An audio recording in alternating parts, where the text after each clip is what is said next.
اور بادشاہ نے حکم دیا کہ اسے میرے پاس لاؤ، میں اسے اپنا مصاحب خاص بناؤں گا۔ پھر جب ان سے گفتگو کی تو کہا کہ آج سے تم ہمارے ہاں صاحب منزلت ہو اور صاحب اعتبار ہو۔ یوسف نے کہا مجھے زرعی پیداوار پر مقرر کر دیجئے، کیونکہ میں حفاظت بھی کر سکتا ہوں اور اس کام سے واقف بھی ہوں۔ اس طرح ہم نے یوسف کو ملک مصر میں جگہ دی اور وہ اس ملک میں جہاں چاہتے تھے رہتے تھے۔ ہم اپنی رحمت جس پر چاہتے ہیں کرتے ہیں اور نیکوکاروں کے اجر کو ضائع نہیں کرتے، اور جو لوگ ایمان لائے اور ڈرتے رہے ان کے لیے آخرت کا اجر بہت بہتر ہے۔ اور یوسف کے بھائی کنعان سے مصر میں غلہ خریدنے کے لیے آئے تو یوسف کے پاس گئے، تو یوسف نے ان کو پہچان لیا اور وہ ان کو نہ پہچان سکے۔ اور جب یوسف نے ان کے لیے ان کا سامان تیار کر دیا تو کہا کہ پھر آنا تو جو باپ کی طرف سے تمہارا ایک اور بھائی ہے اسے بھی میرے پاس لیتے آنا۔ کیا تم نہیں دیکھتے کہ میں ناب بھی پوری دیتا ہوں اور مہمانداری بھی خوب کرتا ہوں؟ اب اگر تم اسے میرے پاس نہ لاؤ گے تو نہ تمہیں میرے ہاں سے غلہ ملے گا اور نہ تم میرے پاس ہی آ سکو گے۔ انہوں نے کہا کہ ہم اس کے بارے میں اس کے والد کو پھسلائیں گے اور ہم یہ کام کر کے رہیں گے۔ اور یوسف نے اپنے خدام سے کہا کہ ان کا سرمایہ یعنی غلے کی قیمت ان کے سامان میں رکھ دو۔ عجب نہیں کہ جب یہ اپنے اہل و عیال میں جائیں تو اسے پہچان لیں، اور عجب نہیں کہ یہ پھر یہاں آئے۔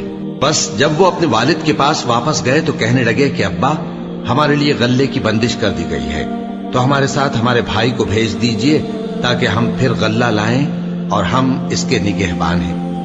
یعقوب نے کہا کہ میں اس کے بارے میں تمہارا اعتبار نہیں کرتا، مگر ویسا ہی جیسا پہلے اس کے بھائی کے بارے میں کیا تھا، سو اللہ ہی بہتر نگہبان ہے اور وہ سب سے زیادہ رحم کرنے والا ہے۔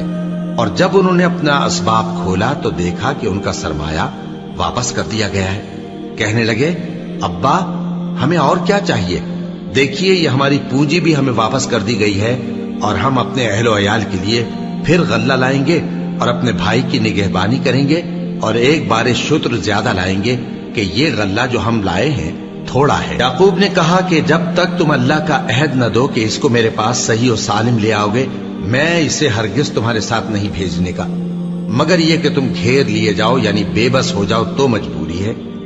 پس جب انہوں نے والد کو اپنا قول دیا تو یعقوب نے کہا کہ جو قول و قرار ہم کر رہے ہیں اس کا اللہ ضامن ہے، اور فرمایا کہ اے میرے بیٹو ایک ہی دروازے سے داخل نہ ہونا بلکہ جدا جدا دروازوں سے داخل ہونا، اور میں اللہ کی تقدیر کو تو تم سے روک نہیں سکتا، بے شک حکم اللہ ہی کا ہے، میں اسی پر بھروسہ رکھتا ہوں اور اہل توکل کو اسی پر بھروسہ رکھنا چاہیے۔